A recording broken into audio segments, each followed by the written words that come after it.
morning students. Today we will start with our another chapter in civics in class 6, and that is chapter number 3, government.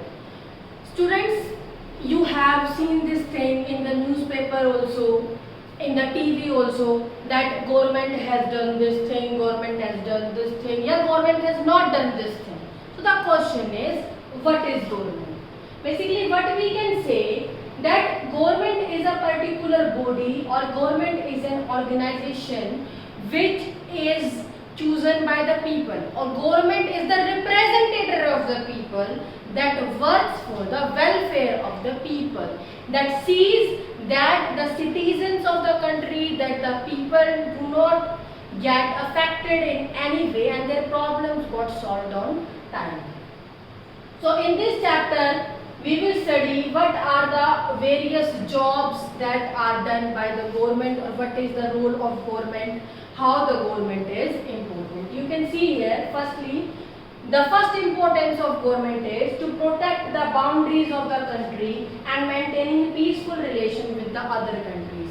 Recently you have seen this thing, that in news you have seen that India is in a situation that the war situation can be there. India can have war with China. So who is responsible for stopping that war situation, for maintaining peace in the country? Government is responsible for that.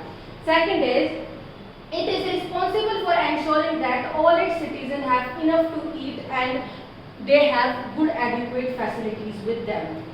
When there are disasters like tsunami, earthquakes are there, government used to provide relief funds to these people so that they can get established again. You see now, with the help of Chopra, they used to provide planes, they used to provide food to people, and in the coming time also government fund that particular area so that they can get established again. So that is also the role of the government.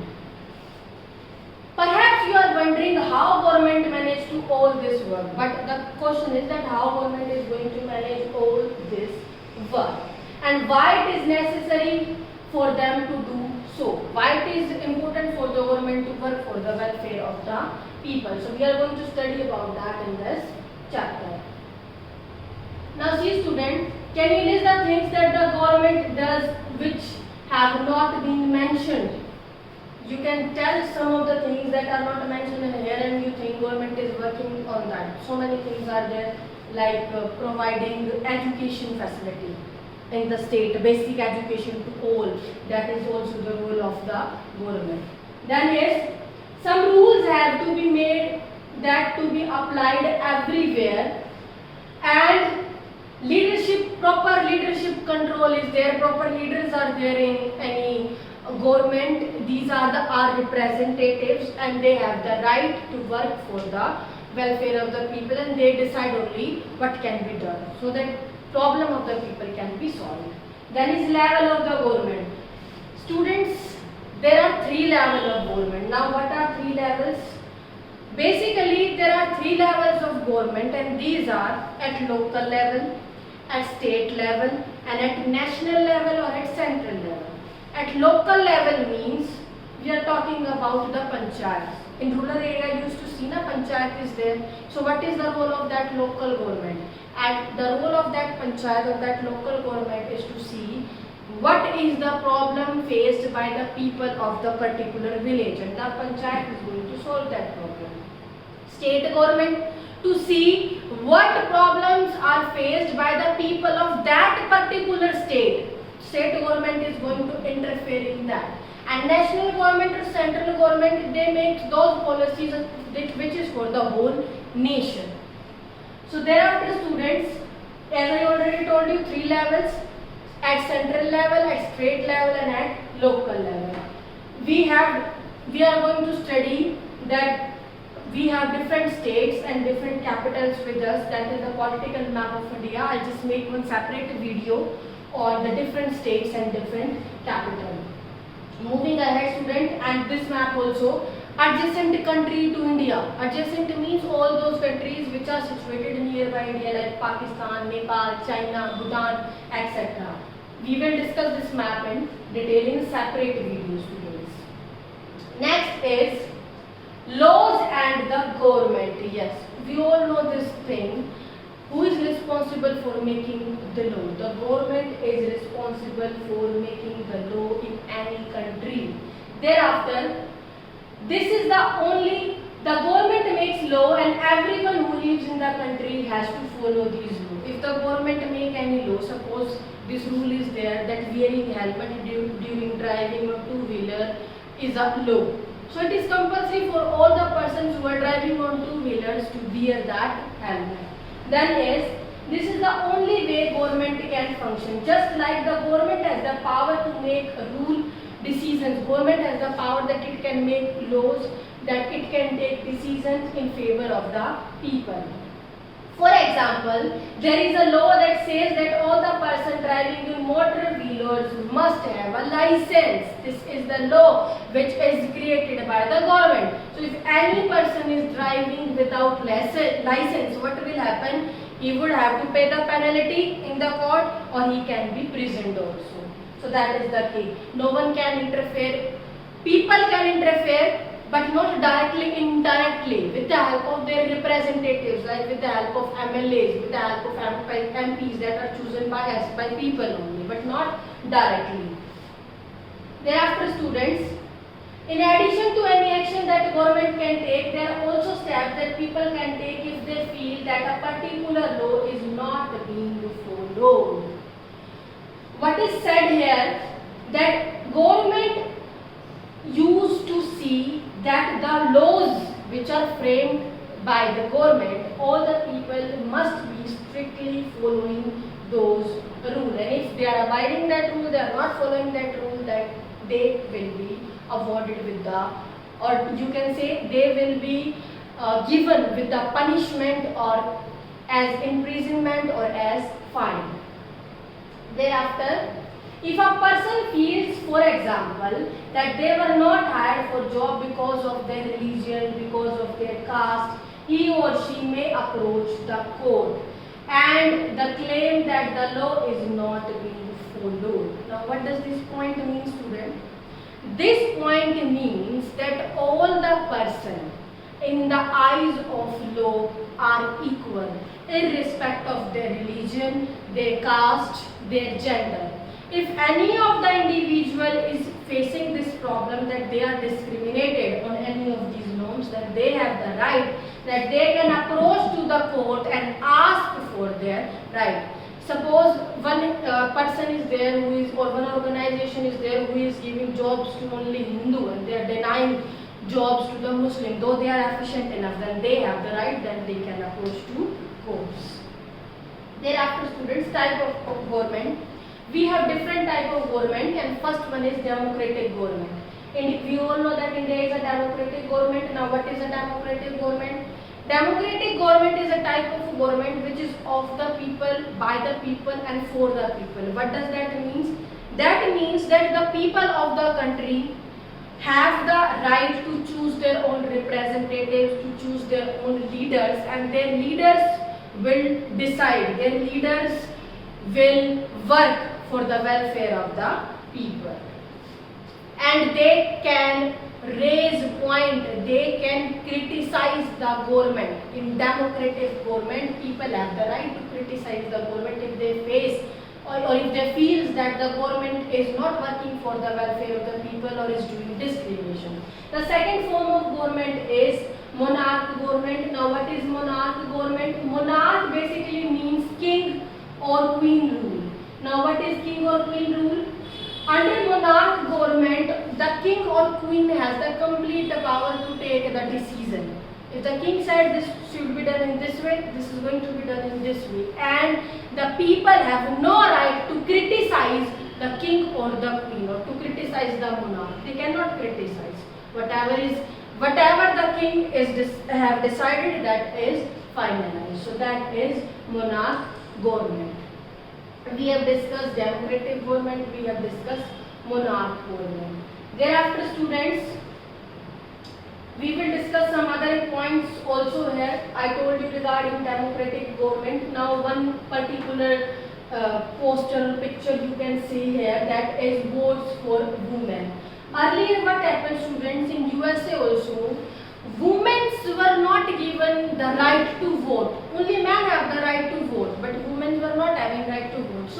So they just fight for their right, that they also want the right to have vote, so that they can also choose their representative, because they are also the citizen of the country. So during the First World War, one movement got started by the women in USA, women suffrage movement, demanding equal rights or equal right for vote, and this particular movement is called as suffrage movement. Thereafter, students, moving ahead, what we can say that these days a government cannot call itself democratic unless it allows what is known as universal adult franchise. What does this mean? No government is a democratic government until it adopts the concept of universal adult franchise. Now, what do you mean by universal adult franchise? Universal adult franchise means all the adult members of a particular area, all the adult members of the state of the country have the right to choose their representative, irrespective of their religion, their caste, their gender. If I am an adult, then I have the right to vote. I have the right to choose my representative, and that is the concept called as universal adult franchise, and it is compulsory for all the democratic country to must have the concept of universal adult franchise. Now see, can you believe that there was a time when government did not allow women? I already told you that there was a time when women were not allowed to vote, but they fight for their right, and very soon they got this right to vote, because they are also the citizens of the country and they have the equal right or equal power that men are enjoying in the country. Then is the women, the poor, the propertyless, the uneducated, all have the right to vote under the concept of universal adult franchise. Now, in one of the journal which is called as Young India, which is written in 1931, Gandhiji said, I cannot possibly bear the idea that a man who has got wealth should have the vote, but the man who has got character but no wealth or literacy should have no. He is saying, if the money is the only criteria that will decide, the wealth is the only criteria that will decide that if a person is wealthy, he has right to vote. No. If a person is having good moral character, he is having good ethical values, he is a good citizen or she is a good citizen of the country, then they means all, irrespective of the religion, caste and gender, all the adult members should have equal right to vote in their country. And these are the words which are said by Gandhiji. So students, these are the certain topics that we have studied. And regarding, I already told you regarding the neighboring countries and states and capitals, we will discuss in one separate video. And that's it about government, where we studied. Let's recall the points. What is government? Government is an body which is chosen by the people, or government are the representative of the people who work for the welfare of the people. Then we decide what are the various important or what are the various functions of the government, that it helps in maintaining the peace situation in the country, to protect the boundaries of the country. Government is responsible for making laws for the people, for solving the problems of the citizens of the country. Then we study various types of government, like democratic government, like monarch government. Democratic government, representatives have the right, means people have the right to criticize the government, but in case of monarch government, people have no right to criticize the government. And every democratic country must adopt the concept of universal adult franchise, that is, all the adult members have the right to vote. And that's it about our chapter, students. Now let's discuss the important question answers of the chapter.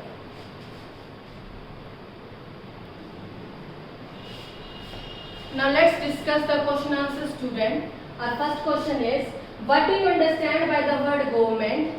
List 5 ways in which you think that government affects your daily life. What is government? Government is the mechanism or the group which governs and implements decisions in an organized manner formed under certain written rules. So what is government? Government is the group of people, or government is the representative of the people who work for the welfare of people, and they are responsible for the implementation of laws for the welfare of people only. Now what work they are doing, we have already discussed. I remind you also, maintenance of peace, solving social issues like theft crimes, or you can say other crimes must not be there in society. Then is work for the welfare of the health of the people, providing adequate health facilities to the people, seeing that people are getting proper drinking water, providing them various services like railway services, postal services, etc. Next is, why do you think the government need to make rules for everyone in the form of laws? Because it helps in preventing the authority from the misuse of their powers. Suppose if particular person is having or is sitting at a big position, he will start misusing his power. In order to stop misuse of this power, government have mentioned some of the laws. Then is for the proper functioning of the government. Then is so that people can lead a normal and peaceful life. Riots situation must not be there in the country. Then is it ensures the security of the nation and its people. Name the two essential features of democratic government. I already told you. People have the right to vote, right to elect their representative. Then is government is accountable to its people. Accountable means answerable to its people. If people are asking, transparency system is there. People have the right to criticize the government. Then is third one is universal adult franchise, that it all persons have right to vote. Then is what is suffrage movement? I already told you, it was started in USA by the women because they were during the First World War, because they were not having the right to vote. Then is Gandhiji's strategy believed that every adult in India should be given the right to vote. However, a few people don't share his views. They feel that illiterate people who are mainly poor should not be given the right to vote. What do you think in this regard? You have to tell. I already told you, Gandhiji was absolutely right at his place, because all people, whether they are literate, whether they are educated, whether they belong to any particular religion, whether they belong to any caste, if they are adult member, all are equal in the eyes of law, all have the equal right to vote. And that's it about our chapter, students. We are done with this chapter. Thank you, students.